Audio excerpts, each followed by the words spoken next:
Buenos días a todos. La verdad es que es una gran satisfacción estar colaborando con la Academia y de manera muy especial en Montevideo, donde pude estar también hace unos años trabajando.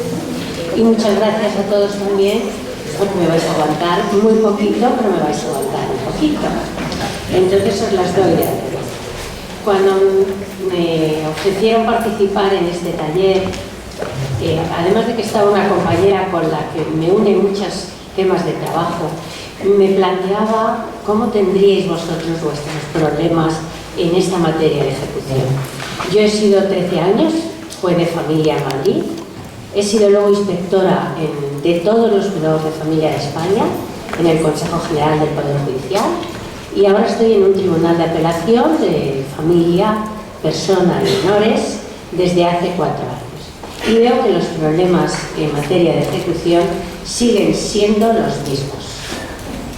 Seguimos teniendo problemas en la custodia, en las entregas de los menores, en pacificar esas modalidades de custodia o tenencia, como he oído aquí esta mañana. Seguimos teniendo problemas graves en que se cumpla con normalidad el régimen de estancias, visitas, y ya no digo nada de comunicaciones telefónicas o poder hablar por Viber, Skype, etc. Este problema en el régimen de visitas se nos agrava cuando hay una diferencia de localidad entre el padre y la madre, cuando hay una diferencia de país donde residen unos u otros, y en esa línea presentaremos después el caso de práctico que tenemos real en España entre Canarias y Madrid. Y se nos agrava también cuando uno de los dos progenitores, seguramente porque hay otro problema detrás, psicológico o psiquiátrico, o porque no ha aceptado la ruptura, porque hay otro problema, se empeña en bombardearlo y que no se pueda ejecutar. Y hace todo lo posible que se le ocurre, todo. A mí me dijo una vez un psiquiatra que ese porcentaje, porque no es que todo el mundo incumpla, no, la mayoría cumple, mejor o peor, cediendo, pues como la vida misma. Pero siempre hay un grupo que, si preguntáramos en cada juzgado, son los mismos, con los mismos apellidos. Es el caso tal, el caso tal, el caso tal. El que conocemos de memoria y nos lo llevamos muchas veces por la noche pensando qué solución puede pasar. Me alegro oírlo porque esa es la realidad que tenemos. Esos son determinados grupos de personas. Y en un curso en el Consejo en que llevamos a muchos psiquiatras a hablar de estos temas, recuerdo que dijo, es que ese grupo debería de pasar por salud mental, porque necesita ayuda. No estamos hablando mal de ese grupo que de manera reiterada incumple, sino que necesitan ayuda para aceptar la ruptura, para aceptar unas nuevas formas de vida, para aceptar que ahora hay 2 familias, 2 hogares, otros hermanos, etc. Y se me quedó grabado. Pero con esto enlazo. Ojalá alguno de vuestros estados esté en mejor situación que nosotros. Nosotros no tenemos normas específicas para ejecución, normas procesales. Para familia no tenemos. Aplicamos el derecho procesal general, que se nos queda no solo corto, sino inútil para poderlo trabajar, y solo tenemos un artículo en el que me dice que podría imponer multas. Pero por favor, si algunos no pueden pagar la pensión de alimentos, ¿cómo voy a imponer una multa? O si no, también me encuentro el extremo contrario, que es la osadía de algunas madres que me dicen, pues por esa multa yo sigo incumpliendo. Y te lo dicen con todo el descargo. Luego ya tú adoptas las medidas que creas, pero te lo dicen. O requerir diciendo que va a haber otra modalidad de custodia. Oiga, es que a veces quien cuida al menor en mayor medida que el otro no puede ser un castigo ni un premio, sino que sea lo que sea más beneficioso para ese menor. Luego tampoco me sirve esa norma procesal de ese artículo, el único que tenemos. Y lo último que he hecho el legislador, la última modificación, que esa nos ha venido bien, ha sido cómo vamos a resolver todos los gastos extraordinarios de los menores, que en España es ya una lista interminable, la de los gastos extraordinarios, además de la pensión de alimentos, que nos pide alguno de los progenitores. ¿Qué reflexión quiero hacer con esto? Mientras no tengamos una especialización del derecho de familia real, Alguno me ha preguntado, ¿en España sois jueces especialistas? No, se llaman juzgados de familia, somos jueces de familia, pero accedemos a ese puesto por escalafón, por antigüedad, nada más. Luego no tenemos ni una preparación especial, ni cuando se ha accedido a ese puesto se ha dado algún tipo de curso como se da a los jueces de violencia sobre la mujer. A los que nos gusta nos hemos ido quedando en los juzgados de familia y hemos ido trabajándolo y reuniéndonos con abogados y procurando buscar puntos de trabajo comunes, pero no penséis que porque se llaman juzgados de familia hay una especialidad en derecho de familia. Llevamos más de 20 años pidiéndola, pero no lo hemos conseguido todavía. Necesitamos unas normas de ejecución propias para el derecho de familia, en las que se nos permita con la mayor naturalidad ir a otros métodos alternativos y utilizar equipos multidisciplinares que nos ayuden muchas veces, en la que podamos remitir para su valoración, digo valoración, que esa la tendrán que hacer los especialistas concretos, a una unidad familiar, al centro de salud mental, para ver si necesitan una ayuda, una terapia, etc. Mientras no tengamos esos equipos multidisciplinares que puedan colaborar con nosotros, esa posibilidad del juez de a petición de parte o del Ministerio Fiscal, que allí representan los intereses de los menores, poder remitir y que no se nos discuta esa revisión a determinadas entidades sociales y administrativas y médicas, a determinadas unidades familiares, pues seguiremos teniendo toda la problemática que tenemos. Es decir, que muchas de las resoluciones no se ejecutan o se ejecutan mal. Como mis compañeros van a entrar con mucho más detalle, yo solo os vuelvo a señalar. Tenemos problemas graves en que el régimen de relación con los dos progenitores, lo que va a ser fundamental para la vida posterior del menor, el apego que tenga con los dos, la formación de su personalidad, el sentirse querido por ambos progenitores, vemos muchas veces con tristeza cómo no lo estamos pudiendo ejecutar. Ejemplos miles podríamos contar, pero si hay tiempo iremos entrando en más detalle. Pues muchas gracias por vuestra atención y paso la palabra a María del Carmen.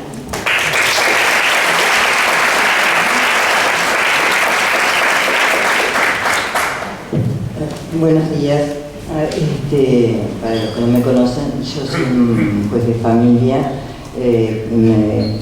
En familia estoy desde el Código General del Proceso, que es 1987, y como ascendí a ministro de tribunal en el 2008. Bueno, yo vengo a hacer terapia, en realidad, porque cuando hablamos de comunicación uno hace terapia, porque en realidad nosotros sí tenemos normas procesales, pero tampoco lo solucionamos.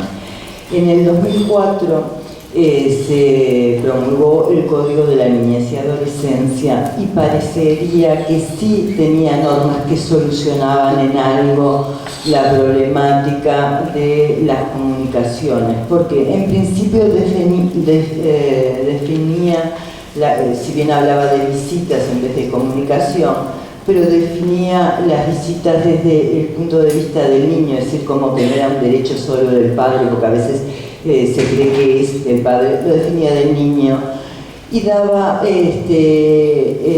la posibilidad de que ante el incumplimiento se podía hacer un trámite ágil. ¿Qué pasaba antes del 2004? Si había un incumplimiento, se planteaba ante el juzgado de familia, que sí es especializado en el sentido de que es de la materia, pero tampoco los jueces son especializados por estar preparados para la materia en especial. Se van especializando a medida que están en esa materia.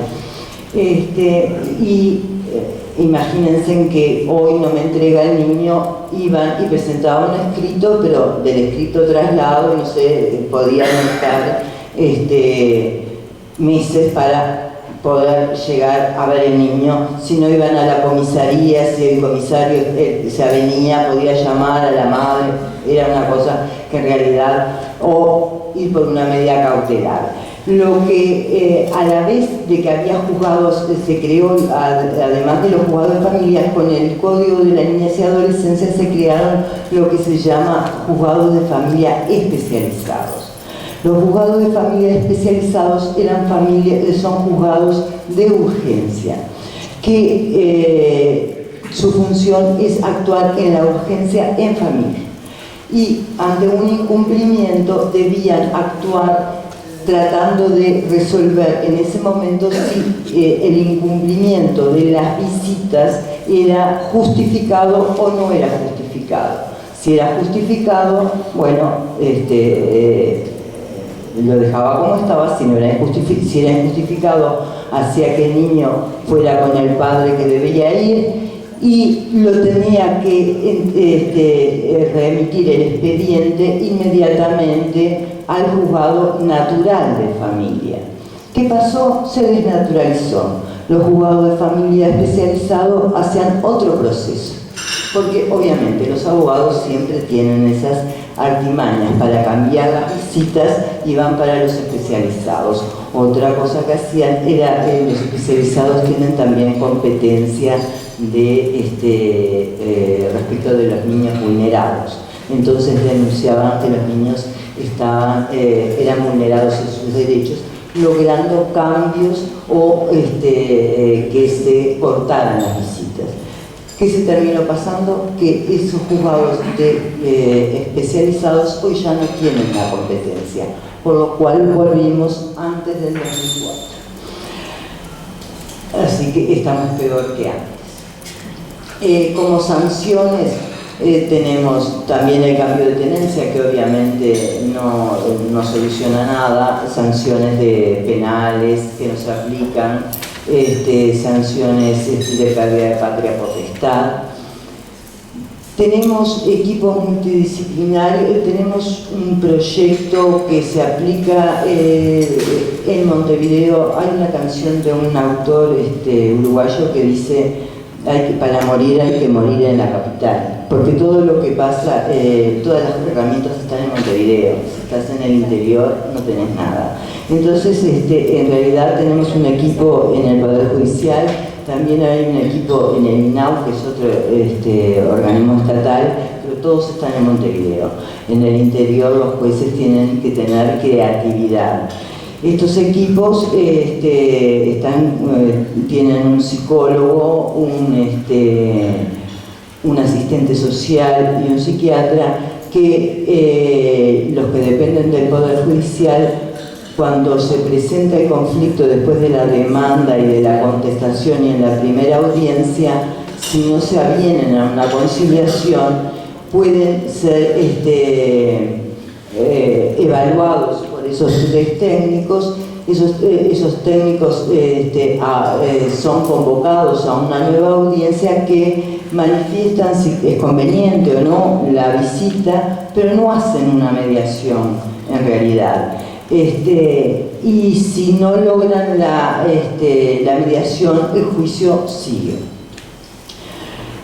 A veces el juez logra o no logra las visitas, pero el problema en definitiva son los casos de obstaculización. Obstaculización que en realidad son los que yo creo que no se pueden resolver y que por más sentencias que se hagan, que pueden ser muy lindas, pero no son para el Poder Judicial. En realidad uno debería decir: vaya primero a hacer una terapia. Acá yo le pregunté al doctor Mercedes que le copié, él no se acuerda, porque los jueces hacemos sentencias y a los 15 minutos nos olvidamos de la sentencia que hicimos. Yo le dije: ¿cómo era la sentencia que tú hiciste, que estaba genial? Y dice: no me acuerdo. Bueno, pero hice una sentencia que estaba muy buena, con un problema, y los mandó a terapia, porque en realidad generalmente mandan a los chicos y hay que mandar a los padres a la terapia. Pero yo el caso que quiero plantear, porque generalmente a mí me preocupa, ahora hay un proyecto de violencia integral, en el cual uno de los artículos se prohíbe invocar el SAP. Pero no me importa si el SAP sí o el SAP no, pero porque además dice el SAP o cualquier otra cosa que pueda ser asimilada. Entonces, en cualquier otra cosa que pueda ser asimilada puede ser la obstaculización o la manipulación. Y en la observación número 2 del comité habla de manipulación y de voluntad libre. Entonces, medio me preocupa, ¿no? Y otra cosa que me preocupa es que la obstaculización puede ser tanto de hombres como de mujeres. Entonces yo, para demostrar eso, traje un caso que ha tenido nuestro tribunal, en el cual, por ejemplo, tengo una sentencia que es del 29 de febrero del 2012, en el cual es la madre que solicita las visitas al padre, y el chico tenía 18 años, y entonces en realidad el chico se negaba con una voluntad firme a tener visitas respecto de su madre, porque entiende que su madre lo robó y robó a su padre y no lo quiere y lo abandonó y no sé qué, no sé cuánto. Entonces la sentencia más bien es testimonial, porque el chico estaba por cumplir los 18 años, que obviamente se le ponen visitas. Nosotros hacemos a veces sentencias testimoniales por si alguna vez va un terapeuta, para que sepa que la madre en realidad sí quiso tener un vínculo con ella. Y a su vez una sentencia que es del 2015, por el cual se declara la nulidad de una transacción. Este padre, que era un concubinato, donde es un concubinato de muchos años, donde como siempre los bienes se ponen a nombre del hombre, y en un momento él le hace donar, los padres donan a los hijos, o entonces luego hace una transacción en el cual ella renuncia primero a los derechos de los hijos, cosa que primero no es válido en este país porque no se puede renunciar a los derechos patrimoniales de los hijos. Segundo, renuncia a todos los derechos patrimoniales que pudiera tener por ese concubinato. Y tercero, acepta una especie de renta vitalicia que tampoco correspondía, porque acá la renta vitalicia hay que hacerla por escritura pública, pero además ni siquiera se reajustaba por una cantidad ínfima. Pero además va llorando y amenazada de muerte y todo lo demás. Entonces nosotros declaramos la nulidad de esa transacción y demostramos porque estaba sometida a violencia doméstica.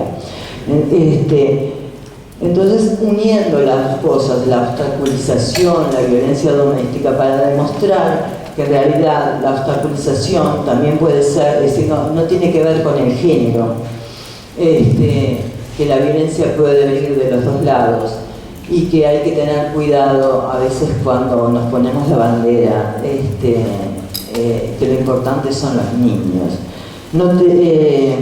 Realmente no tengo la solución. Yo sentí que en la Argentina, nosotros acá no tenemos en la mesa colegas argentinas, pero yo sé que en la Argentina había como que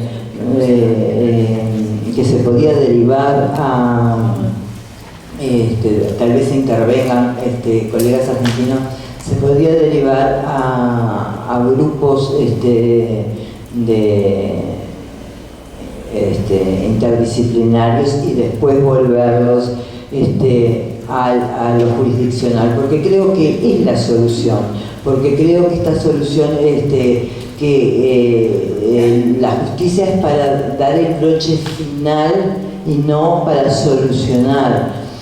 Y además creo que los jueces de familia no puede ser cualquiera. Es decir, no es saber derecho, es además saber derecho. Por ejemplo, el otro día, porque además hace mucho daño, ayer estaba viendo un expediente en el cual, de esos que tú decís que hay muchos, esta pareja tiene en el juzgado de familia original 20 expedientes. por supuesto que el niño tiene como 10 pericias, ¿está? Y entonces arrancaron, como ya están por solucionar en el de familia original, arrancaron para el de familia especializado, denunciando que está vulnerado. Pero el mismo juez en 15 días ordena 2 pericias para ese chico. A ver, ese juez no puede ser juez de familia, porque no se puede ordenar 2 pericias en 15 días para un niño. Y además no se puede ordenar pericias si no se sabe que está repericiado ese niño. Entonces creo que hay que hacer 2 cosas. Primero, los jueces de familia tienen que ser jueces especiales que deben tener todo un perfil para ser jueces de familia. En este país, perdón porque esto también es terapia, yo adoro la materia de familia. Me negué siempre acá, cuando no sos nada, te mandan a familia. Pero creo que la materia de familia es la mejor materia que existe, porque tenés que saber procesar familia, tenés que saber todo, tenés que ser buena persona, tenés que tener sensibilidad, tenés que tener muchas cosas.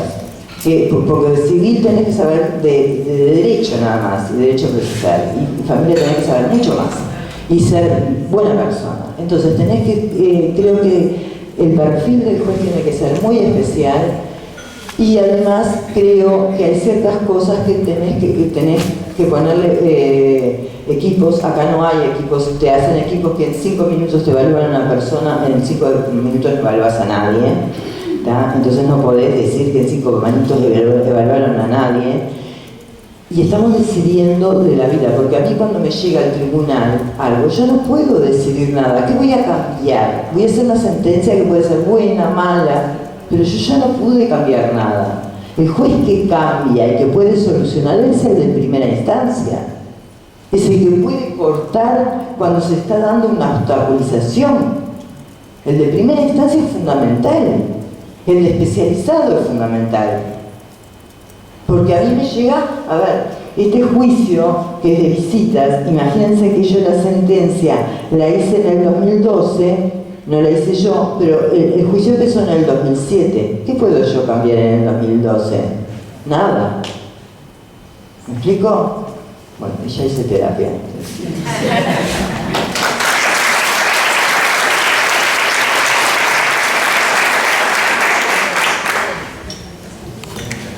Buenos días.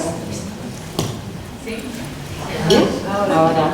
Buenos días y por supuesto mi agradecimiento a la Academia, particularmente Zulema, gracias. Y es un honor estar aquí entre ustedes, la primera vez que asisto a un encuentro de estas características aquí con la Academia, y a mis colegas de mesa, por supuesto, por compartir, que ya hemos coordinado que lo sepan usando las nuevas tecnologías a través de mail para intervenir las 4 aquí.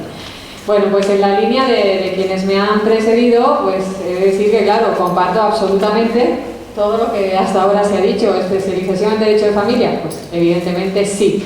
En España, aunque algunos de otros países puedan pensar lo contrario, pues la situación que tenemos es bastante grave. Hace años que venimos demandando esta especialización en Derecho de Familia, y de hecho desde la propia magistratura, la judicatura, un grupo de magistrados entre los que nos incluimos, entre otros Pilar y yo, trabajamos hombro con hombro con asociaciones de abogados como la AIAFA para impulsar las reformas necesarias en este ámbito. Porque fíjense que un problema que se da en España, que a nosotros nos resulta particularmente grave, es que, a pesar de esa denominación de juzgado de familia que ya se ha mencionado aquí, ni los jueces que sirven esos juzgados o tribunales de apelación son especializados realmente en familia, salvo quienes nos hayamos preocupado por formarnos en la materia y ahondar en ella, sino que ni siquiera tampoco en todos los territorios, en todos los partidos judiciales, existe un juzgado que lleve únicamente temas de familia. Con lo cual, claro, aquí hay un agravio comparativo impresionante, porque el justiciable se puede encontrar ante una persona que, aunque no esté especializada, pues me refiero o magistrado, puede llevar muchos años ya llevando temas de familia, tiene cierta experiencia, o puede encontrar en una primera instancia un juzgado mixto, por ejemplo, en el que yo en su día también me encontré, y en el que se hace, permítanme la expresión, como de chica para todo, que lo mismo llevas penal que civil, que familia, que lo primero que te encuentres. Entonces, claro, estoy de acuerdo completamente que para ser juez de familia hay que ser de una manera especial, igual que para especializarse un letrado, un abogado en materia de familia, también tiene que ser una preparación muy especial y además interdisciplinar. En eso coincido plenamente. Dicho esto, y para haceros partícipes de esta lucha que tenemos en España común, y que entre todos en foros como este podemos, creo, lograr que se traigan conclusiones válidas que nos puedan servir a todos para apoyar estas iniciativas, paso a exponerles sobre la base de lo general que mi compañera Pilar ha expuesto, cuál es una situación un poquito más concreta en España. En España, efectivamente, sí, no tenemos un procedimiento específico en sí en ejecuciones de familia, sí nos acogemos a las reglas generales de ejecución de títulos judiciales, pero hay unas especialidades en determinadas cuestiones para la ejecución provisional, medidas coercitivas y demás.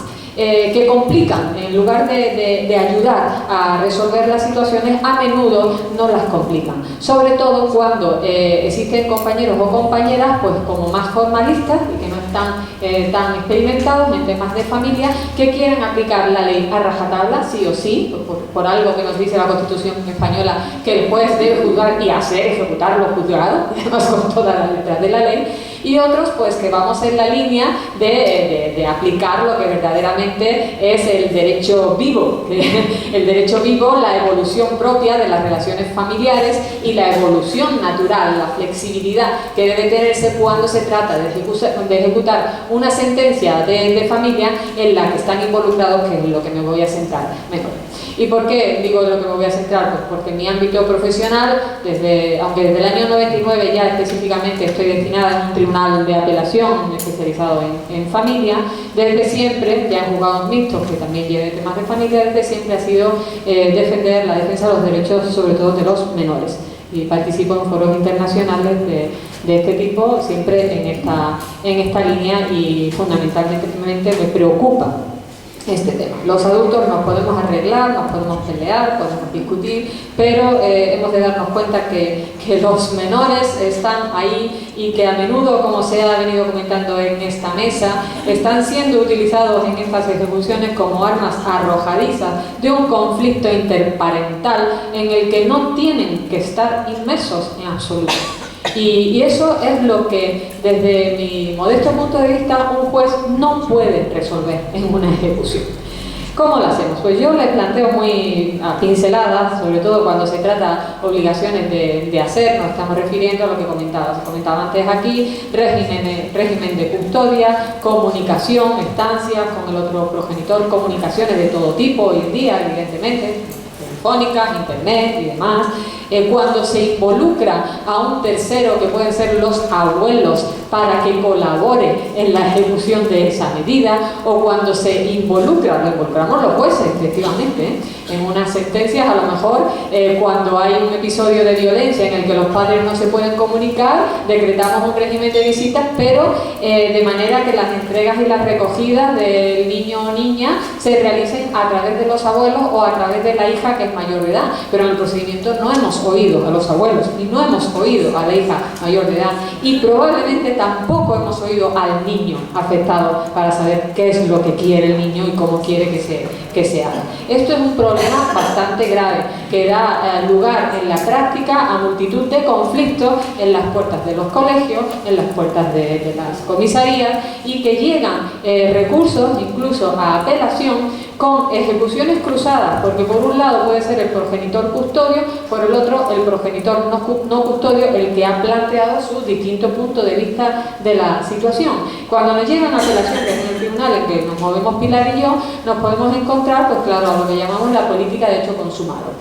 Ya pues puede ser que el juez ha dictaminado un régimen de comunicación en instancias X, pero mientras tanto la madre, digo la madre porque lamentablemente en la mayoría de las ocasiones suele ser la madre quien obstruye, ha trasladado al niño de residencia, incluso ha hecho un cambio de colegio sin cumplir la regla mínima de consenso de la parte potestad, o en su caso autorización judicial, y como digo, nos encontramos ante la situación de hecho y el factor tiempo que es fundamental, que ha transcurrido desde que se dictó la resolución o que no se ha dictado, porque a su vez se han podido utilizar mil artimañas para dilatar el procedimiento tanto en la primera instancia como en la alzada. ¿Qué mecanismos podemos tener en derecho español para salvar esto? Medidas provisionales de dudosa efectividad. Medidas coercitivas, pues igual, hay, pues como se comentaba antes, a menudo o prefieren pagar la multa y seguir incumpliendo, o hacen oídos sordos a lo que se está diciendo. Tenemos la posibilidad de acordar un cambio de custodia, sí, pero ¿es esto lo más beneficioso para los menores? Hay que planteárselo en cada caso concreto. Esta conflictividad sobre todo se agrava, como digo, cuando intervienen terceros, cuando están los abuelos, los hijos mayores y cuando hay unas personas que no han sido oídas en el procedimiento. ¿Cómo ejecuta ese deber de colaboración que le han impuesto a un abuelo en un procedimiento de familia cuando el abuelo no ha sido parte en ese procedimiento?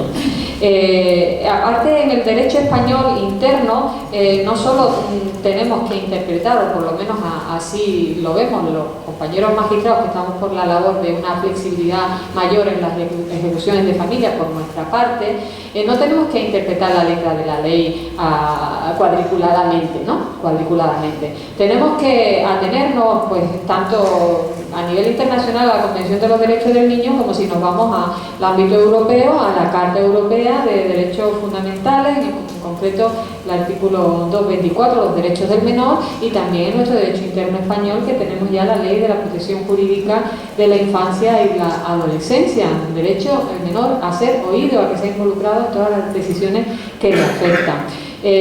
Ha habido muchos casos, podemos citar algunos, pues, por ejemplo, el Tribunal Europeo de Derechos Humanos, en el que se condenó a Italia, el caso Lombardo contra Italia, porque no se adoptaron todas las medidas suficientes en una ejecución y al final terminó por romperse, que es lo que, claro, pretendemos evitar, la relación padre-hijo por una obstaculización grave de la madre en las visitas, en las relaciones paterno-filiales. Al final este asunto terminó con una condena a Italia, pero yo me hago la pregunta, ¿esto realmente no soluciona el problema? ¿Qué conclusión o qué preguntas abiertas quisiera traer a este foro? Pues en primer lugar que sí es cierto que los jueces, por lo menos en derecho español, debemos ejecutar los juzgados, pero en derecho de familia entiendo que la ejecución debe sustraerse bastante a lo que es la decisión judicial, que debe quedar para un último extremo, y que los juzgados nos tenemos que apoyar, y eso también lo estamos demandando hace mucho tiempo, en equipos interdisciplinares que realmente coadyuven a solucionar o a intentar desbloquear el conflicto de base, y que es el que en verdad está impidiendo el cumplimiento de esas medidas que se están acordando y cuando involucran a menores. En segundo lugar, la audiencia del menor, que me parece fundamental, pero audiencia, ojo, ¿cómo hacemos las audiencias? Los jueces, ¿cómo hacemos la audiencia? Aquí se había hablado, no puedes peritar en 15 días a un menor. Pues, ¿cómo se hacen las audiencias en España? Pues lamentándolo mucho, allí en muchísimos tribunales las audiencias se hacen a un menor como quien le está recibiendo declaración a un testigo, y nos parece una completa barbaridad. Lo digo aquí abiertamente en este foro, porque todos nos dedicamos a esto, y creo que Pilar estará de acuerdo conmigo que somos muy poquitos los que realizamos unas audiencias de menores como creemos que se debe hacer una audiencia de menor.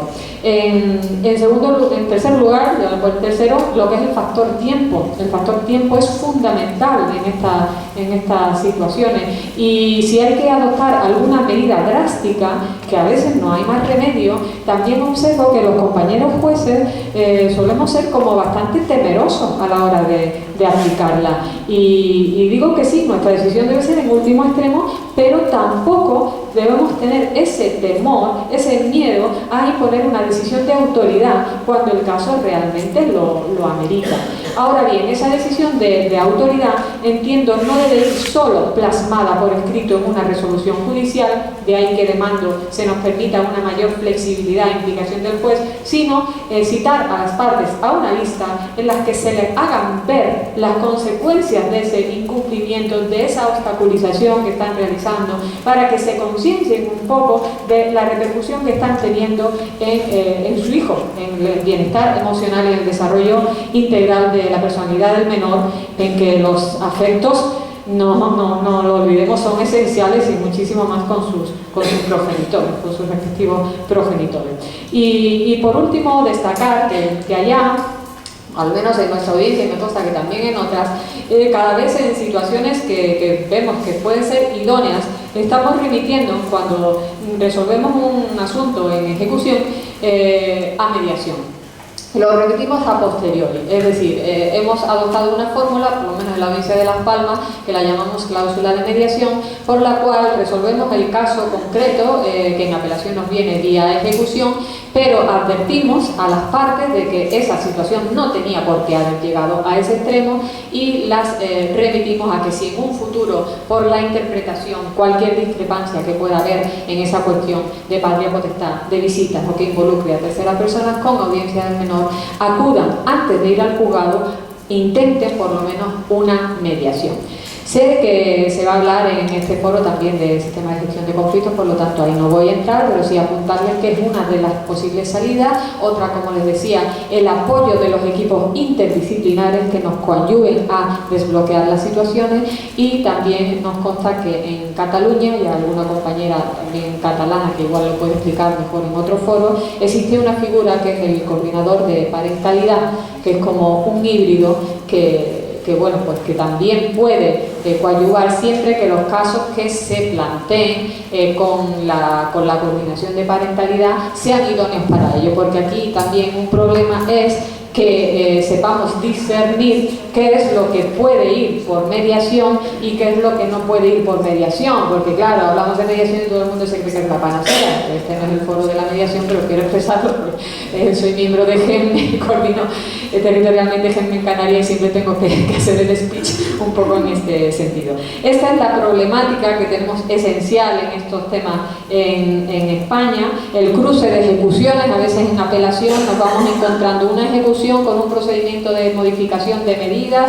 una situación de hecho que se ha consolidado, pero que a su vez se están ejecutando alimentos cuando la madre sabe perfectamente que el niño o niña ya está viviendo con el padre desde hace X tiempo. Ahí solemos aplicar la doctrina del abuso del derecho. Son pinceladas que le estoy dando porque es una problemática muy profunda y muy amplia, y ya posteriormente, cuando nuestra compañera Nel haga su exposición del caso de su país, plantearemos el caso que Pilar y yo hemos tenido en común, que abarca un amplio espectro de situaciones en ejecución y que además involucró a los tribunales respectivos, a la Audiencia Provincial de Madrid y a la Audiencia Provincial de Las Palmas, en un tema de modificación de medidas y ejecución del régimen de visitas por otro lado.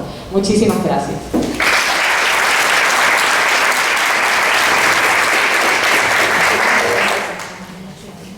Buenas tardes, gracias por invitarme. Yo soy Nel Greben Bobadilla, soy la única de primera instancia. No sé qué tan buena persona soy, porque ya que soy buena persona, pero ya estoy ahí, así que trataré de mejorar si no lo soy. Tengo un magíster en Derecho de Infancia, Familia y Adolescencia y otro en Derechos Humanos. En Chile sí existe judicatura especializada, sin embargo nuestra preparación en la especialización fue muy breve. Y por eso, y por los problemas que cada uno tenemos en nuestras respectivas judicaturas, todos hemos tratado de especializarnos. Las tres juezas que estamos aquí, todas tenemos magíster, porque las herramientas que nos dio la Academia Judicial no eran suficientes. E incluso teniendo especialización por nuestra propia vía, tampoco es suficiente. ¿Por qué? Porque muchos conflictos no se resuelven judicialmente, sino que se resuelven resolviendo los problemas psicológicos o los conflictos interpersonales que hay detrás. Y eso no lo podemos resolver nosotros. Les podemos decir que vemos que esta es la situación, pero más allá no podemos ir. Bueno, les voy a plantear lo que hago en lo personal. En Chile hay múltiples carencias en cuanto a la legislación. No solamente hay problemas con el cumplimiento de la relación directa y regular, que ustedes le llaman visitas, y desde ahora voy a hablar de visitas para que todos entendamos, sino que también respecto de los alimentos y del cumplimiento de las protecciones. Tenemos niños internados por año, y como no está establecido claramente cómo debemos hacer el cumplimiento, algunos tribunales citan audiencia para verlo de vez en cuando, otros tribunales no lo citan nunca y esperan la llegada de los informes, que si no llegan no se piden cuenta, y por lo tanto no se sabe si el niño está vivo, si el niño está muerto, si se fue, qué pasó. Nada. Tenemos un serio problema en este momento en Chile por las internaciones, porque han muerto muchos niños en hogares proteccionales y lamentablemente ni el Estado no ha dado respuesta a esta situación. Ni los jueces, yo me da culpa, y ni la administración.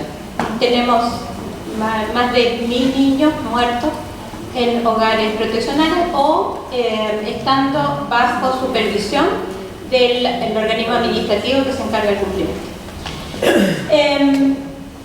Y en los alimentos, básicamente se producen los problemas porque se aplican las reglas civiles patrimoniales a los alimentos. Se protege el pedir alimentos, pero ya cuando el padre no cumplió, rigen las reglas civiles, porque en Chile no se ha hecho la adecuación a la Convención sobre los Derechos del Niño. Entonces tenemos muchas leyes, todas inorgánicas y que chocan entre sí, y muchas veces tenemos que recurrir, a pesar de que tenemos algunos esbozos de normas, a las reglas de ejecución civil que nos sirven para la ejecución en materia de familia. Y por lo tanto, los alimentos de vengado se pueden transmitir, se pueden vender, se pueden ceder, se pueden renunciar, se pueden compensar. La compensación opera ipso iure y los abogados tratan de que sea con respecto a las deudas de la madre, en circunstancias que el derecho es del niño. Y no debería operar la compensación entre lo que la madre debe al padre y lo que el padre debe a la madre. Pero lo tratan de hacer y se ha aceptado en algunas jurisprudencias. Prescriben. Y porque la imprescriptibilidad requiere norma expresa. No hay reglas especiales en materia de alimentos respecto de la prescripción. Entonces, hay jueces que dicen que por aplicación de la Convención sobre los Derechos del Niño serían imprescriptibles. Hay otros que dicen prescriben, pero por el plazo más largo, aplicando la prescripción ordinaria, que son 5 años en Chile. Y otros dicen no, como esto emana de un título ejecutivo, cuál es la sentencia o la transacción aprobada judicialmente, tiene carácter ejecutivo y por lo tanto prescriben 3 años. Y hay sentencias de la Corte de Suprema fundamentalmente solo respecto de los dos últimos vías. Ninguna sentencia de la Corte ha dicho que sea imprescriptible. Esa tesis no se ha aceptado. Sí ha habido tesis que dice que prescriben en 5 años y otra tesis que dice que prescriben en 3 años. Pero la vía fundamental de cumplimiento de alimentos es el arresto. Y el arresto tampoco nos ha servido para obtener el cumplimiento. Son arrestos nocturnos, de manera que no impedirían el trabajo del padre, y cada año se producen aproximadamente 15.000 arrestos por alimentos, y de ellos cada preso, cada arrestado cumple 11 noches, siendo que son 15, que lo que damos normalmente. De ellos, 6.058 salieron sin pagar. 3.000 órdenes judiciales fueron dejadas sin efectos por orden del tribunal, por cualquier razón. 4.000 personas incumplieron las jornadas de arresto y solamente 239 salieron por haber pagado. De manera que el mejor o el más utilizado método no sirve para nada, porque si solamente 239 de 15.000 es como una gota de agua en el mar. El ingreso de alimentos en Chile ha ido aumentando exponencialmente y hoy la última medición fue en 2011, son 215.000 a nivel nacional. 40.000 corresponden a cumplimiento de alimentos. En mi tribunal corresponde a cerca del tercio del trabajo del tribunal. Y a nosotros no nos califican por ese trabajo, nos califican por las sentencias declarativas que dictamos. Y eso genera un efecto perverso en los jueces en que se preocupan más del juicio declarativo que del cumplimiento. El cumplimiento queda totalmente abandonado porque no se refleja en calificaciones, en aumentos salariales, en ninguno de esos aspectos. Por lo tanto, no hay preocupación mayor. La que más preocupa es la declaración. Aquí tengo los medios, que son el arresto, el arraigo, la retención. La retención de la devolución de impuestos tampoco ha significado en Chile, pero en otros países sé que funciona, mucho adelanto, porque muy poca gente está obligada a declarar impuestos en Chile. La mayor parte de las personas están exentas incluso de la obligación de declarar, y la mayor parte no percibe devolución. Por lo tanto, enviar esto no tiene ningún sentido. Hay mucho trabajo informal en que las personas no es que estén exentas de declarar, sino que simplemente no están fuera de todos los parámetros. La suspensión de la licencia de conducir también es letra muerta en Chile, porque la mayor parte de las personas no tiene auto y no sabe conducir. Entonces, que le digan que le vamos a retener la licencia de conducir le da exactamente lo mismo. En otros países, como en Estados Unidos, funciona porque allá se identifican mediante la licencia de conducir. En Chile no, nosotros tenemos la cédula de identidad, el DNI aquí, o los pasaportes. Entonces, que a uno le retenga la licencia de conducir, incluso manejando, tampoco le paraliza la vida. Revocación de los actos ejecutados es sumamente difícil de realizar porque se ciñe a las reglas civiles en cuanto a su materialización, pero adjetivamente es un incidente dentro del juicio de alimentos. Imagínense hacer una acción pauliana como un incidente en un juicio de alimentos. Si ya es difícil en un juicio civil, con todas las garantías, como incidente no les explico. Nulidad de los actos simulados es la misma situación.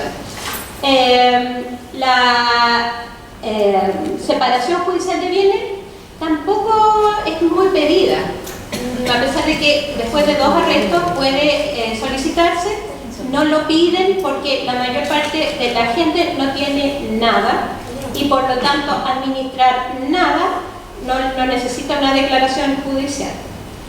Demanda la oposición a la demanda de divorcio, en algunos casos sirve, pero la Corte ha dicho, la Corte Suprema, que en los casos en que se solicita para paralizar, con el solo objetivo de paralizar el juicio de divorcio, no tiene cabida y por lo tanto se ha desestimado.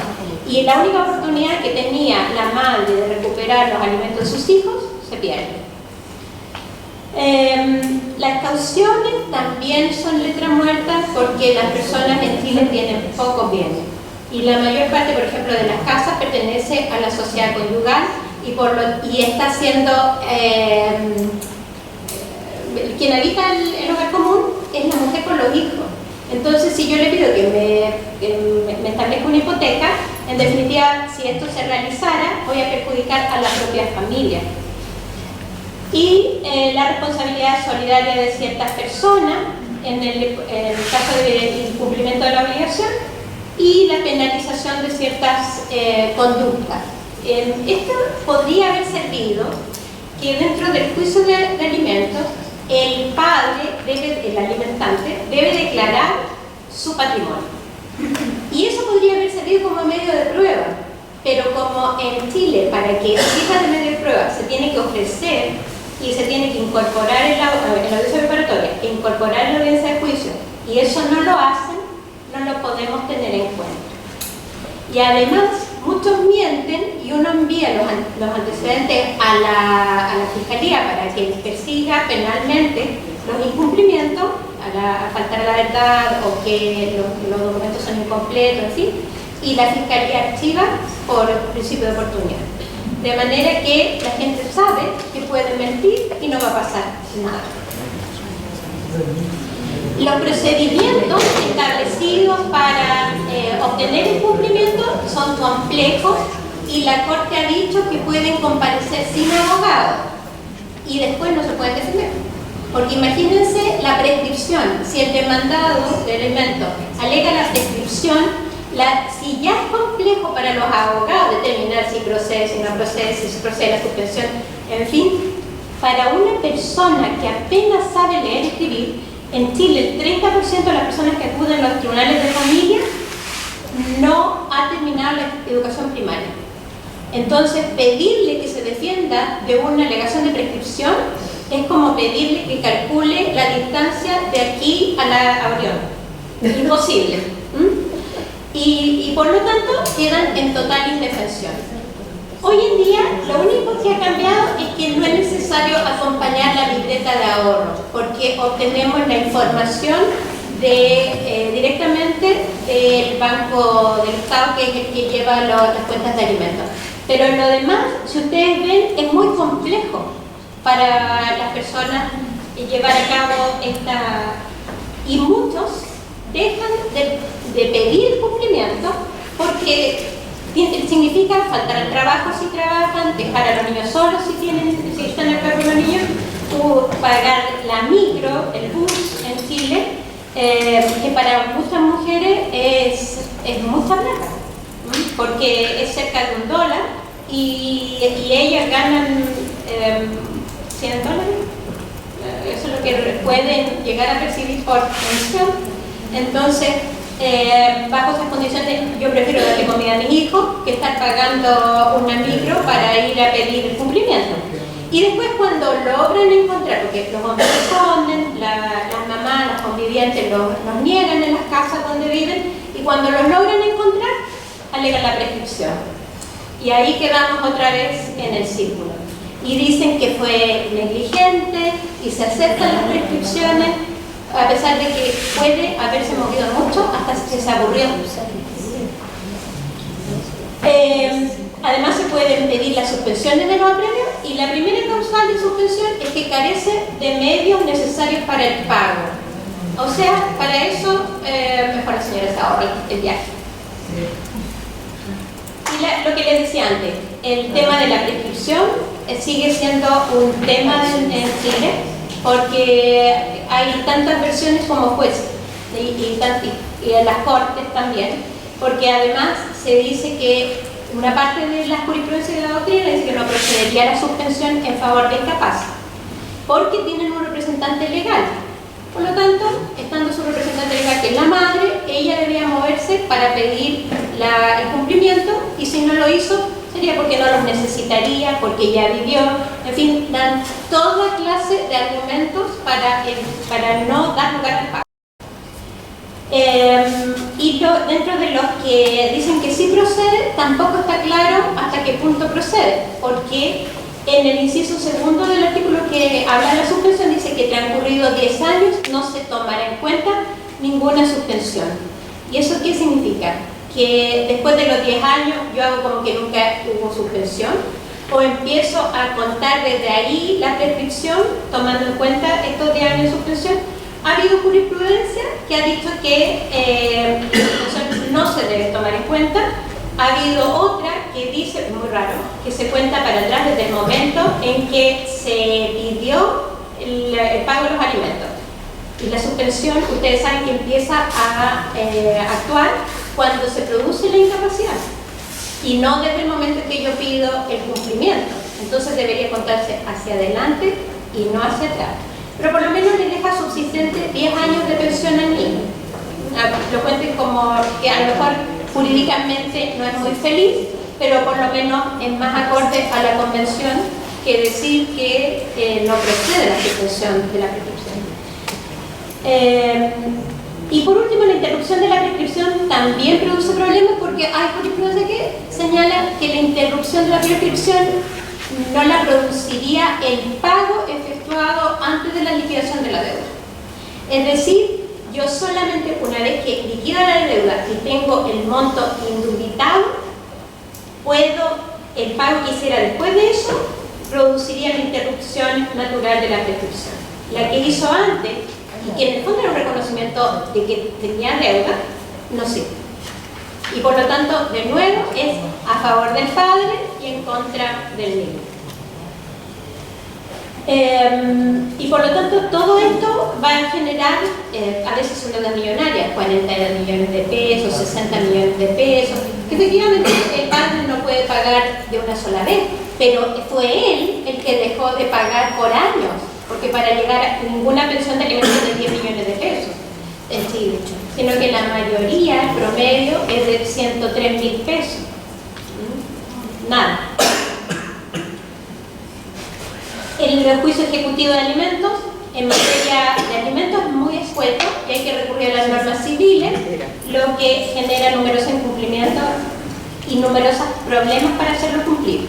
De hecho, se presentan muy pocos, porque hay tantos procedimientos ejecutivos, somos 350 jueces y hay 350 procedimientos ejecutivos en materia de alimentos, porque como es muy incompleta, entonces cada uno hace lo que se le ocurre.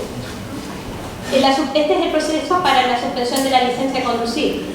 Es inoperante y además engorroso. Y la devolución de impuestos es un poco más simple, pero no tiene efecto porque la gente no tiene mayor declaraciones de impuestos. Las visitas tampoco se cumplen. Está muy asociado al cumplimiento de alimentos. Cuando el padre se relaciona con su hijo, tiene más probabilidad de pagar los alimentos porque siente afecto. Y cuando uno siente afecto por alguien, es más proclive a pagar. Y las madres, también sucede con los padres, secuestran al niño y después quieren exigir en los alimentos. Y obviamente el padre dice, si yo no lo veo, yo no pago. Y forma su nueva familia y a esos niños les da todo el afecto, la dedicación que no le da a estos niños que no ven. Entonces, cumplir la relación directa y regular, las visitas, va a implicar tener un cumplimiento de alimentos también. Aquí también se ve la relación cumplimiento de alimentos, cumplimiento de relación directa y regular. ¿Cómo hacemos cumplir? Bueno, tenemos unas reglas malas que tampoco sirven, porque cuando es el padre custodio el que no cumple, lo podemos arrestar y le podemos imponer multa. Pero a diferencia del padre no custodio, que lo van a sacar de su casa y el niño no lo va a ver, por regla general, en el caso de la madre, normalmente ve cuando se la lleva. Entonces, si ya hay una interferencia parental, que el papá malo además haga que su mamá la meta presa, va a generar más rechazo y va a la larga generar que el niño voluntariamente no quiera cumplir, no quiera ir él, ya no por la interferencia de la madre. Y la multa puede ir en perjuicio del propio niño, porque lo poco que tienen para comer, para vestirse, yo se lo voy a entregar al Estado vía multa, porque la multa no va a la otra parte, sino que va al Estado. De manera que son muy inoperantes, los imponemos a veces cuando es muy remisa a cumplir, pero en definitiva prefieren irse presas, pagar multa, que darle visita a los padres. ¿Qué he hecho yo en esos casos? Abro causa, como nosotros tenemos plenitud de competencias, también tenemos competencias proteccionales, abro causa de aplicación de medidas de protección y los mando a terapia, que es lo que se ha hablado acá. Yo no le quito al niño porque no puedo, pero sí los mando a terapia porque el conflicto no es del niño. Aquí al niño se les olvidó totalmente. Aquí el problema son los padres que no logran resolver sus problemas derivados del término de la relación. Muchas veces es porque la relación se terminó porque había otra persona, o posteriormente al quiebre aparece otra persona. Y lo que antes era muy buena relación empieza a deteriorarse. De manera que el panorama es nefasto, y cuando se trata de los abuelos no hay regla. O sea, existe la posibilidad de que se decrete visitas para los abuelos, pero si no se cumplen, no no hay regla para hacerla cumplir. Es la situación en mi país.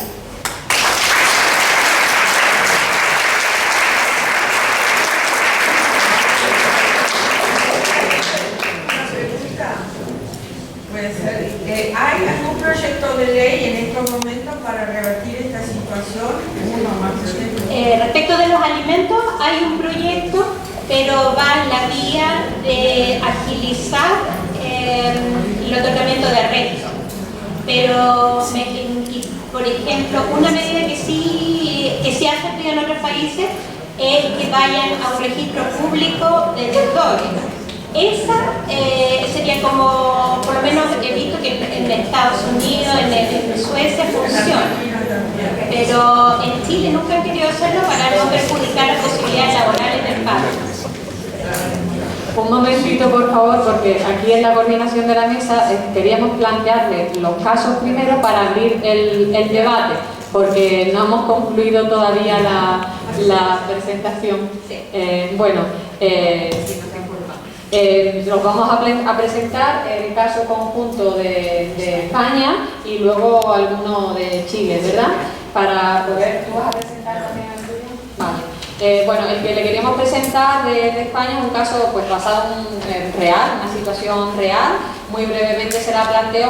Nos gustaría saber, tanto en el que plantea la compañera Nel como en el nuestro, las soluciones o las posibilidades que tendrían en los distintos países que están aquí representados de resolver este caso, cómo lo harían en cada procedimiento, a ver si entre todos conseguimos algo en claro, ¿no? Bien, en el tema de España se involucraba, era un caso en que se había atribuido la guardia y custodia a la madre como un régimen de comunicación y instancia al padre.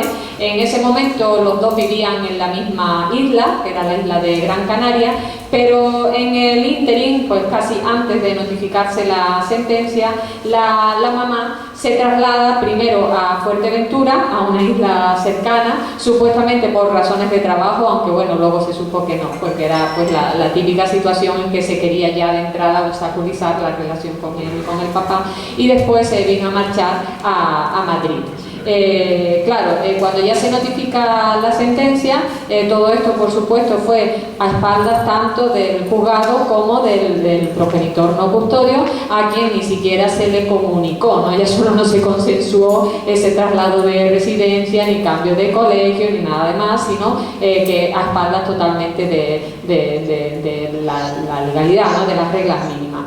Bien, la mamá se encuentra con el niño o niña en Madrid, y en Las Palmas se insta un procedimiento de modificación de medidas, claro, por el padre, para hacer valer su situación, porque evidentemente el cumplimiento del régimen de visitas en esa situación era imposible, y además la mamá obstaculizaba incluso las comunicaciones telefónicas y de cualquier clase. Pero al mismo tiempo se planteó en Madrid otro procedimiento por la mamá. No recuerdo muy bien si ahí se pretendía suspensión del régimen de visitas o algo también relacionado, y al tiempo, fíjense que galimatía, el papá insta también en Las Palmas una ejecución para que se cumpla el régimen de visitas tal y como estaba acordado, que como les digo era absolutamente imposible. A todo esto yo voy a hacer solo el planteamiento del caso, ¿no? Que al final nos tuvimos que comunicar entre tribunales para ver cómo arreglamos, pero no les vamos a decir cómo lo salvamos, ¿no? A todo esto se intentó pues a través de distintos medios que los padres llegaran a un acuerdo, porque realmente ese niño o niña sí quería ver a su padre. Pues ya la madre empezó a discutir que si el niño o niña podía o no viajar solo en avión, que quién asumía los gastos de viaje. A todo esto los juzgados de instancias respectivos dictaron resoluciones, pasa el tiempo, situaciones de hecho que se consolidan y nos llegan en apelación. Por un lado me llega la compañera Pilar y por otro me llega a mí, pues como 3 procedimientos distintos sobre este mismo problema, en el que nos pudimos plantear pues distintas opciones, que somos las que somos sometemos a vuestra consideración u otra. Y a todo esto el niño no había sido oído. Esto es importante tenerlo en cuenta. A todo esto el niño no había sido oído. Se planteó pues incumplimiento, sanción pecuniaria, advertencia sobre el régimen, cambio del régimen de guardia, una posibilidad de mediación, punto de encuentro familiar. Todas son opciones que se barajaron, pero claro, con las dificultades que os hemos mencionado antes de la situación que tenemos en nuestro país y las añadidas de que ya de facto, y creo que cuando nos vino a resolver a Pilar y a mí, llevaba ya como 2 años esta situación, como 2 años en que ya de hecho el papá no veía a su hijo y la mamá estaba en Madrid, nosotros en Las Palmas intentando ejecutar y en Madrid por otro lado pues llevándose todo esto. Es un caso real, luego cuando exponga Arnel pues ya debatimos un poco sobre todo y sobre las preguntas que quieran hacernos a cualquiera de las intervinientes. ¿Qué edad tenía? El niño tenía como, sí, era como 10 años. Bueno, cuando nos llegó a la audiencia el niño tenía como 10 años, todo esto empezaría sobre los 7 u 8. Este es un caso que se dio ante la Corte Suprema, que llegó a la Corte Suprema finalmente, que fue ella la que zanjó, y se trataba de un padre que debía 15 millones de pesos y que era una suma que él decía le era imposible pagar. Además, él dice, ella solamente exige el cumplimiento y pide liquidaciones cuando yo trato de activar la causa de relación directa y regular. El resto del tiempo me deja tranquilo, pero cuando yo trato de activar la causa, ella pide mi arresto. Y él se iba arrestado y no podía cumplir el régimen.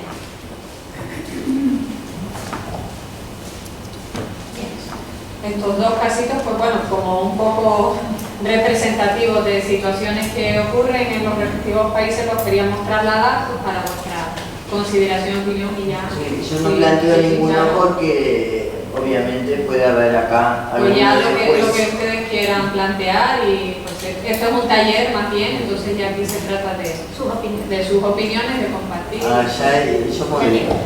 ¿Quién tú coordinas? No, yo coordino como no planteo caso. Allá hay una compañera. Hola, buenas, Daniela Orlix de Chile. Quisiera plantear algunos temas respecto de Chile, un tema en específico, Anel, que a esta audiencia en particular le podría parecer interesante, y es que una de las sanciones al incumplimiento de los alimentos también es la posibilidad de que quien tiene a cargo el cuidado del niño no tenga que pedir autorización para salir del país con el niño. En los asuntos internacionales que con varios colegas acá nos ha tocado tratar, el tema de la salida de países como Chile, en que se requiere la autorización de ambos padres, cualquiera sea la situación, porque finalmente si bien la ley establece algunos parámetros de si tiene un régimen comunicacional regulado, etc., finalmente administrativamente la Policía Internacional no deja salir ningún niño chileno si es que no cuenta con un documento notariado en que ambos padres concurren la autorización. Esa autorización también se presta para mucha instrumentalización de muchas cosas en nuestros tribunales, pero existe, para efectos de conocerlo en materia internacional, la posibilidad de sancionar al que no paga alimentos de manera reiterada, que no se ha requerido su autorización en esta situación. Coincido plenamente con él que poner en marcha esta sanción es casi tan demoroso como solicitar judicialmente la autorización de salida del país, es de escasa aplicación. Pero cuando tengan que considerar eventualmente un caso de aquellos de las sustracciones internacionales o de la movilidad de un niño de Chile hacia otros países, está también esa sanción. Perdón, yo hago una pregunta al revés. Y si yo quiero sacar del niño del país y hago para que no recibo el dinero, para provocar el incumplimiento, porque nosotros hemos tenido casos al revés, de que no reciben el dinero para, por ejemplo, provocar la pérdida, el incumplimiento en el Uruguay, el incumplimiento de no pago de la pensión puede traer aparejado la pérdida de la patria potestad. Es una de las sanciones, ¿verdad? Y a veces quien quiere que el padre pierda la patria potestad no recibe el dinero. ¿Ah? Bueno, pero ponerle que el hombre dice, viste que a veces, no, pero no lo deposito, bueno, sí, pero te lo doy, bueno, no te quiero recibir, y él no lo recibe. Es decir, no, los hombres a veces son inocentes, a veces dije. Bueno, entonces, pero en este caso podría ser una manera para decir, bueno, me voy del país. Requiere, a ver, lo que sucede normalmente es que se interpone, el padre se niega a dar la autorización para salir. De acuerdo a la ley, de la sola letra de la ley, nosotros debiéramos, ante la sola solicitud de la madre, verificar que se han decretado 2 órdenes de arresto previo y que no se ha cumplido la obligación y punto. Y dar directamente la salida del país. Pero lamentablemente no le podemos dar esa tramitación, sino que tenemos que notificar al padre, el padre comparece, se opone y hay que, en definitiva, dictar una sentencia que es apelable. Y hemos tenido situaciones lamentables en que el niño tenía que salir a Mendoza precisamente, iban por 3 días, el padre no había pagado los alimentos, no se relacionaba con el niño, estaba fuera del país y se dio, y para que los niños pudieran salir, porque era por ejemplo este lunes y los niños salían el viernes, se decretó que era inapto, o sea, que no procedían recursos o se tuvo por ejecutoriado. Y la Corte acogió la apelación y los niños ya habían salido, habían vuelto y la Corte pasó a la jueza al Pleno para una medida disciplinaria por haber transformado un proceso de doble instancia en un proceso de una sola instancia. Y eso se hizo con el único fin que los niños pudieran salir. Pero no en su interés superior. No, sancionaron. No, eso sí, eso iba a decir. Afortunadamente, fue Carolina precisamente, afortunadamente la Corte primó la cordura en el Pleno y estimaron que la intención de la jueza, y que era así efectivamente, había sido que los niños pudieran ir por 3 días a Mendoza. Y los niños fueron, volvieron, no hubo ningún perjuicio. Y incluso estando legalmente privado del derecho, la Corte estimó que procedían los recursos y que más encima la jueza había hecho un mal uso de sus atribuciones. Entonces, no es tan fácil la posición en estos casos. ¿Sí? Sí.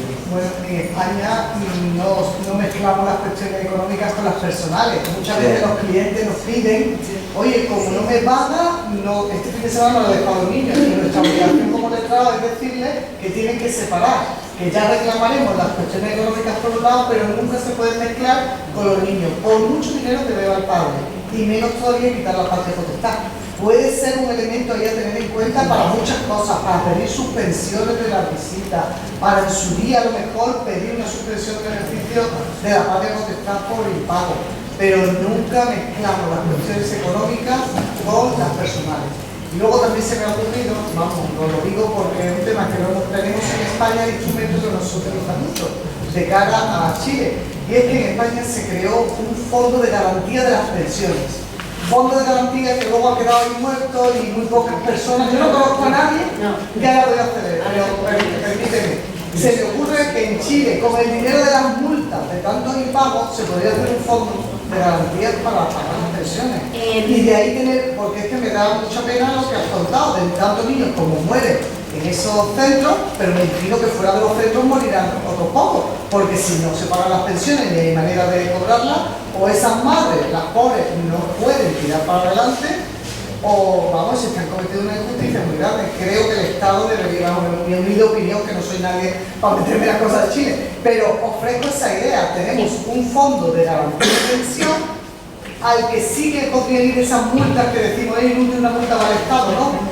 Los frutos de las multas podrían ir a ese fondo y ayudar un poco a estas familias que están en desastrosa situación. En Chile la pobreza tiene cara de mujer. La mayor parte de los pobres son mujeres jefas de hogar.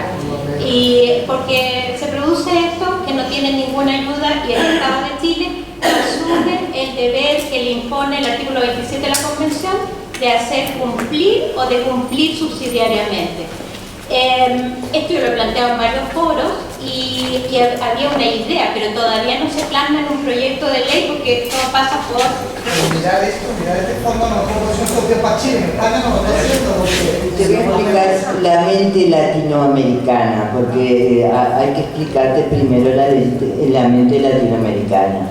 En el Uruguay había un registro, hay un registro de deudores, quiere decir que si no paga va a un registro de deudores. Inicialmente la ley como sanción era que si no pagaba se inscribía y si estaba en ese registro de deudores, las financieras, bancos y todo lo demás eran solidariamente responsables, garantes por la deuda de si emitían, por ejemplo, créditos, tarjetas de crédito, y además no podían ser los deudores alimentarios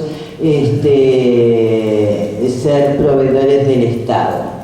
Hasta ahí vamos, ¿sí?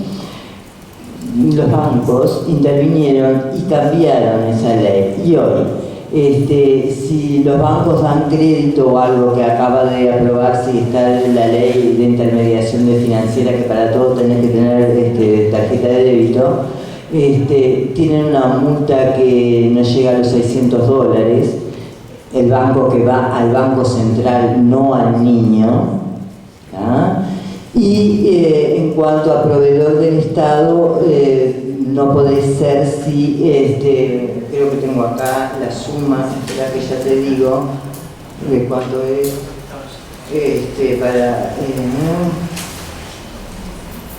pero $250.000, si hasta $250.000 puede ser proveedor del Estado, es decir, que cambiaron eso. Y ahí puede seguir siendo deudor alimentario. Esa es la mente latinoamericana. Perdón. ¿Y tú quieres poner? Yo ahí lo que opino es que la situación en que se coloca al deudor es aún peor, ¿no? No, es mejor.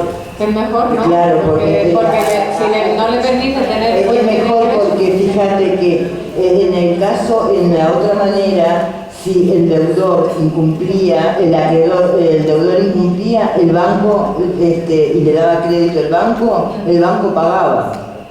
¿Entendés? Claro. Ahora el banco, si le llega a dar crédito, no le paga al niño. Tiene que pagar al Banco Central, no al niño.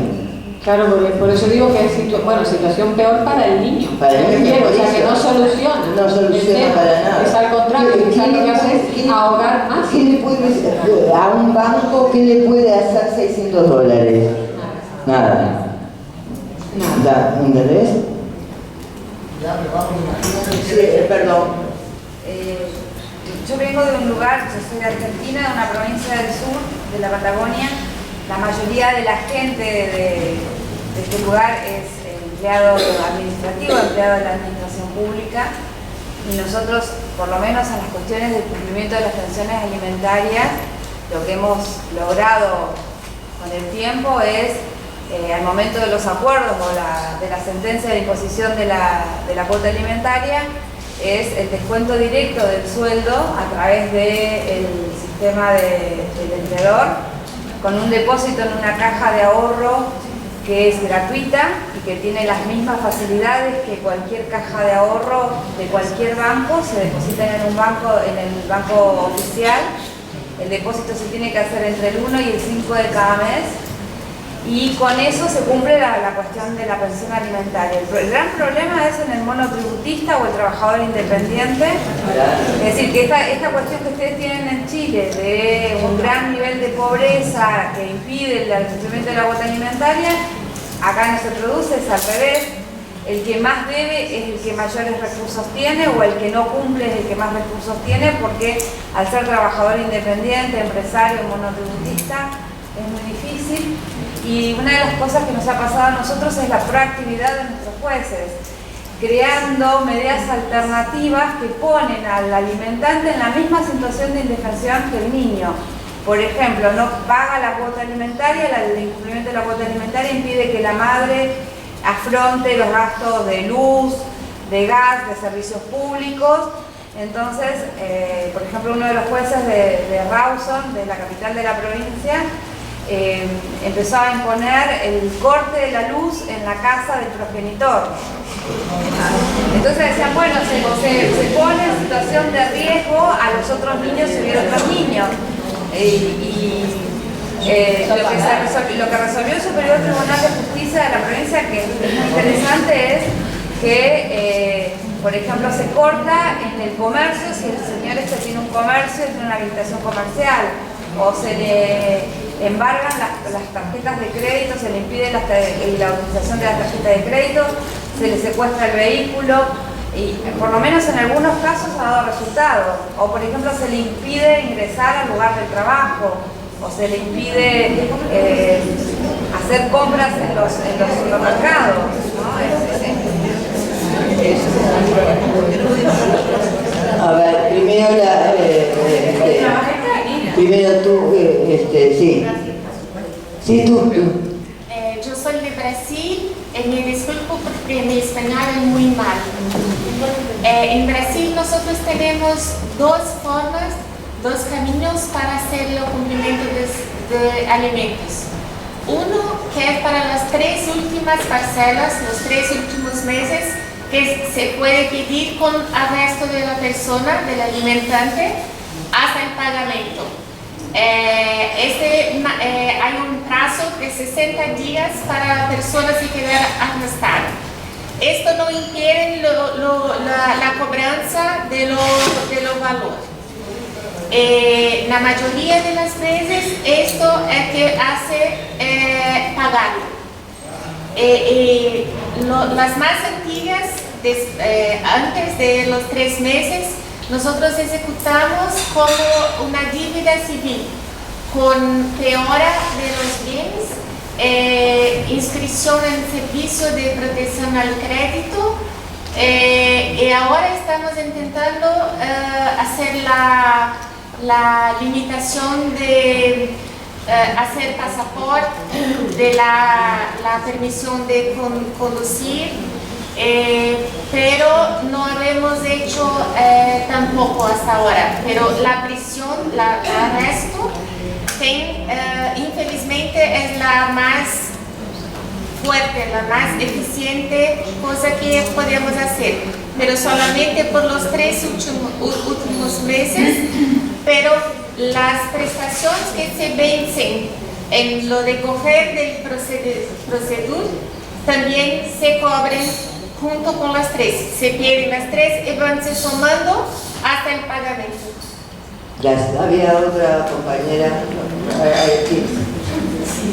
Cambio de tema. Aprovecho la presencia de jueces argentinos y jueces españolas y frente a este comentario que hizo el panel vinculado a la inexistencia, a la ausencia de normas procesables para exigir el cumplimiento de sentencias en el ámbito del derecho de familia en España. Y bueno, la importancia que tiene el factor tiempo en todo lo vinculado a la responsabilidad parental y al régimen de comunicación entre progenitores. Aprovecho un caso que hablaba con la doctora Guay, de un acuerdo hecho en Argentina con padres, una madre española, hijos españoles que por cuestiones de trabajo junto con su padre que es argentino se trasladaron a la Argentina a trabajar, pero la madre no se adapta a la realidad argentina y pretende regresar a España con sus hijos. Hace un acuerdo en la Argentina donde se establezca la custodia, el régimen de parentalidad, la comunicación de internet, los viajes, con todos los costos que ello implica, la cuota alimentaria depositada en España, y pactar la jurisdicción de los tribunales argentinos para el régimen de visitas y la jurisdicción española para el reclamo alimentario. Esta era una de las opciones. Lo que pasa es que al irlas a las dos juezas españolas que tienen las serias dificultades para el cumplimiento de las propias sentencias españolas, imagino la dificultad de mi cliente argentino cuando la madre no le atiende el teléfono ni conecta el WhatsApp para que sus hijos se comuniquen. ¿Qué me va a convenir más si dejar la jurisdicción argentina y reclamarle a los jueces argentinos que hagan algo al respecto. Mira, en materia de alimentos lo tenemos mucho más fácil de lo que aquí acabáis de exponer en otros países. En materia de alimentos, dado de alta en la seguridad social en cualquier modalidad, que es la mayoría de los españoles, directamente demanda ejecutiva, y es que directamente se embargan las cantidades. Después se permite a la otra parte la oposición y, si es necesario, una vista con juicio, y se resuelve. Y de la resolución que se adopte va al Tribunal Superior, porque está permitida la apelación. Pero desde el momento inicial, a los 4 o 5 días de presentar la demanda, están embargadas todas las cantidades adeudadas, excepto que hayan caducado. O sea, espera, sí. O sea que esa parte de pensión alimentaria de alimentos la tenemos con las normas generales que hay para la ejecución, nos permiten una ejecución rápida. Bueno, rápida, según el tribunal que te toque, pero la pauta normal, pero sí que te permite desde el primer momento que el necesitado de la pensión y quien la administra va a poder evitar. Se permiten los embargos de bienes inmuebles, con responsabilidad, etc. Donde sí que encontramos la ausencia de unas normas específicas para familia es más que nada en el tema de comunicaciones, visitas y estancias de los menores. Pero eso no significa que no haya nada. En el pacto que habéis hecho, habéis dicho que sería España la que regularía todo el tema alimentario. Pues en eso puedes estar bastante tranquila. Luego estará la reciprocidad entre España y Argentina, pero en ese puedes estar bastante tranquila. Más me preocupan los otros temas. Es que hay dos palabras pedidas, pero yo quería decir una cosa acá y acá, allí y allá. Yo quería decir, porque para que no quede como que Uruguay no tiene acá, porque lo dijo la compañera, en Uruguay cuando hay sueldo se cobra se retiene directamente del sueldo, y el empleador es solidariamente responsable.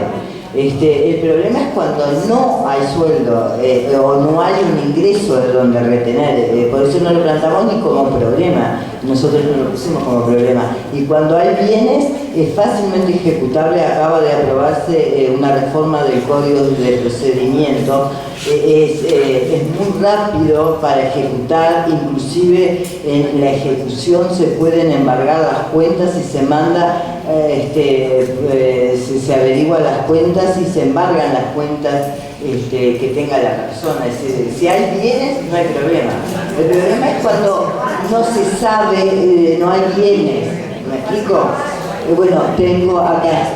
Quiero decirle una cosa, en Chile también tenemos la retención, pero en un estudio que se hizo por una universidad hace unos años, se estableció que menos del 15% de las sentencias y las transacciones establecían como forma de pago la retención. ¿Por qué? Porque los jueces tienen la idea que el pobrecito padre va a quedar sin trabajo porque va a entorpecer la contabilidad de la empresa. Y entonces, los jueces mismos, a pesar de que la ley dice deberá establecer como forma de pago la retención, no lo hacen. Y por alusiones, ha salido aquí el tema del Fondo de Garantía de Pensiones en España. El fondo funciona bien. La madre española que el padre no le ha pagado la pensión va a este organismo y pide que le adelanten esa cantidad. Es un organismo dependiente después de Hacienda, con lo cual inmediatamente Hacienda a nosotros nos controla de maravilla. Ya quisiéramos todos sus medios para localizar bienes cuando tenemos que hacer un pago. Fijaros, le adelanta esta cantidad a la madre, pero en cuanto tiene noticias de que el padre trabaja, aunque sea por unos días, inmediatamente se lo retiene al padre. ¿Qué ha pasado? Ha habido problemas a veces en ejecución de madres que nos estaban reclamando cosas que ya le había adelantado el Fondo de Pensiones. Y hemos tenido que decirle, no, esto ya está adelantado por el Fondo de Pensiones. En todo caso, se lo devolveríamos al fondo de estas pensiones administrativas. Y luego muchos padres, progenitores sobre todo, no vayas al fondo de garantía que yo te lo voy pagando en cuanto pueda, y hay ahora mismo menos peticiones a ese fondo. Yo creo que la madre pues está confiada en que se lo va a pagar cuando vaya pudiendo, y para el padre desde luego, si es el padre el obligado al pago, que es mayoritariamente, pues es una situación complicada cuando luego desde Hacienda con una rapidez tremenda te lo descuenta. E incluso hay en algunos casos sanciones. Hola, yo soy Dilia de República Dominicana. En mi país, oye, lo mismo, con el tema de las pensiones, lo único que funciona allá, a menos que sea un empleado que tú le puedes embargar la cuenta del empleador, es la prisión. Y allá el tiempo máximo hasta 2 años de prisión. Lo que me parece como excesivo, pero bueno, eso es lo que está funcionando allá. Mi pregunta era una curiosidad, ¿cómo allá está, en Chile tienen la prisión nocturna? No le entendí la pregunta. ¿Cómo es la prisión? Salen de día y regresan de noche. Mi curiosidad, ¿cómo logran que regresen?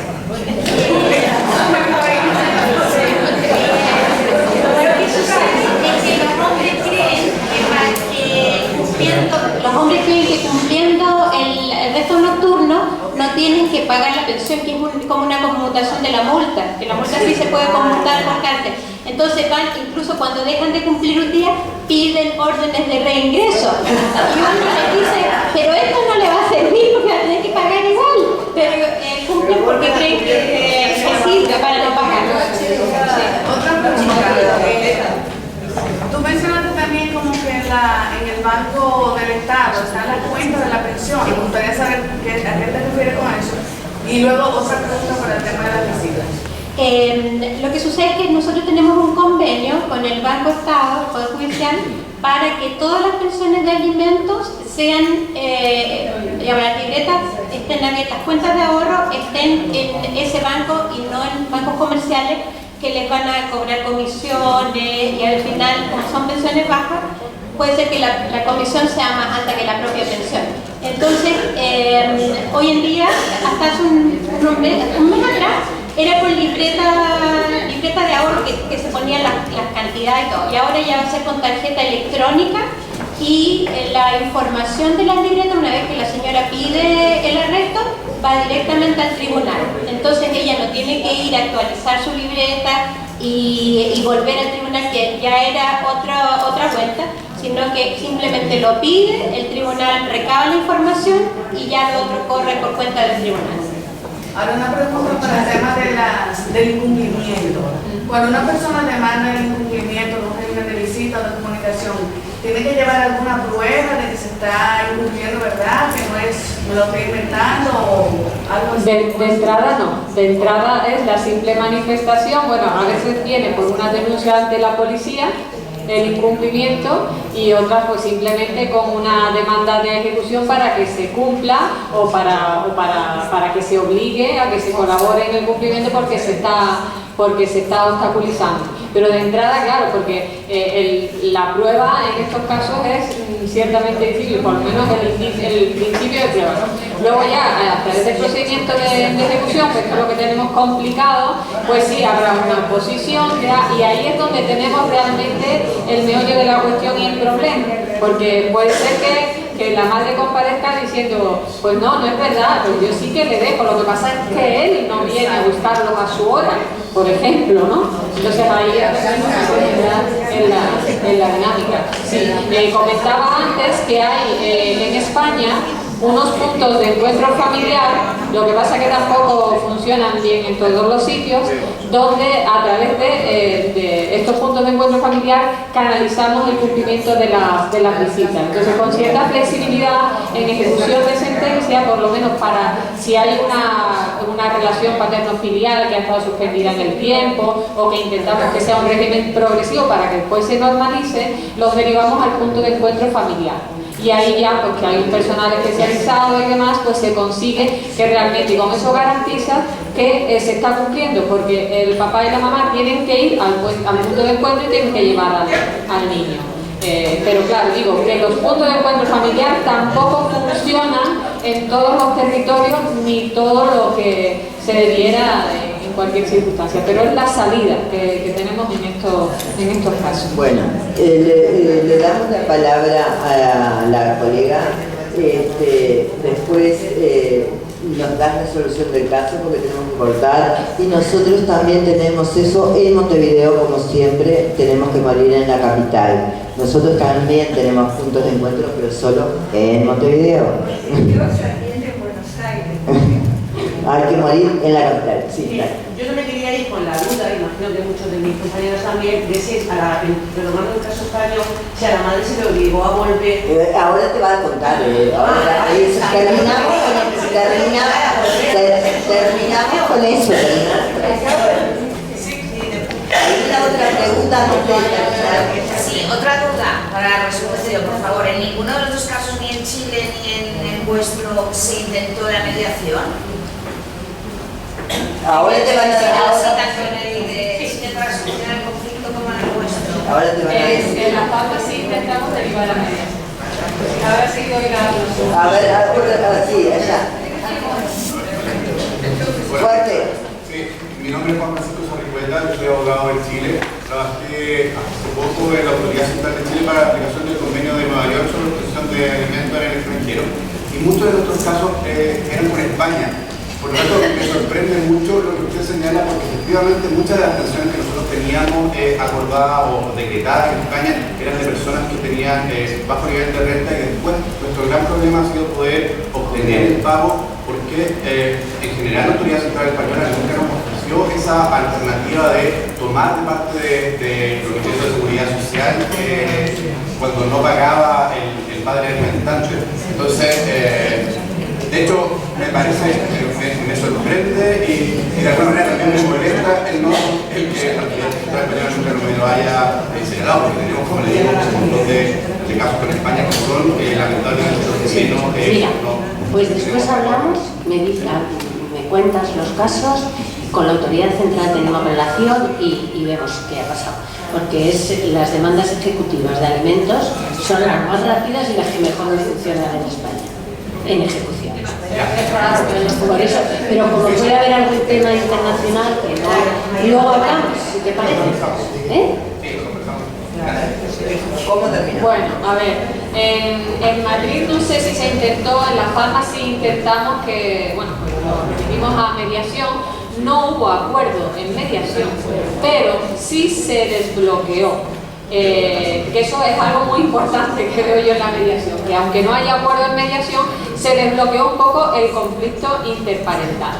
Al final, como había una situación de hecho consolidada ya, como hemos dicho, como durante 2 años, pues realmente tampoco hay autoridad para hacer volver a la madre. Bueno, pues le da su tirón de oreja jurídico de que eso usted no lo puede hacer sin consenso del padre y demás, pero el niño o niña quedó en Madrid, si mal no recuerdo, Pilar quedó en Madrid, pero ya sí hubo se permitió la comunicación, se obligó a la comunicación, se cambió el régimen de visita, lo que solemos hacer allí, pues claro, ya lo sabéis, las españolas, que se concentra más en un fin de semana al menos, un fin de semana largo, y en periodos vacacionales más amplios para que puedan compensarse que no haya visitas intersemanales.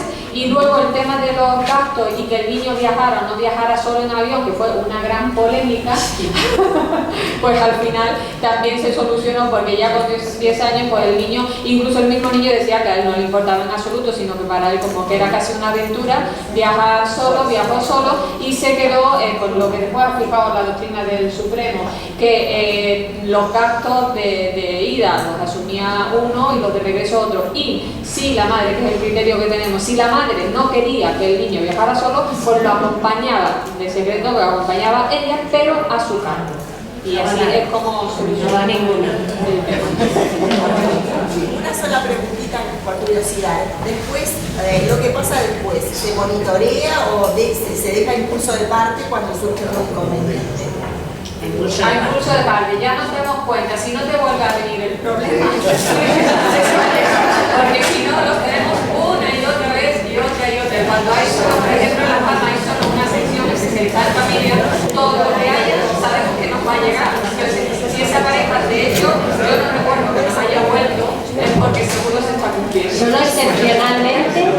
decimos que se haga un seguimiento o por el trabajador social o por algún punto de encuentro o algún equipo de la administración.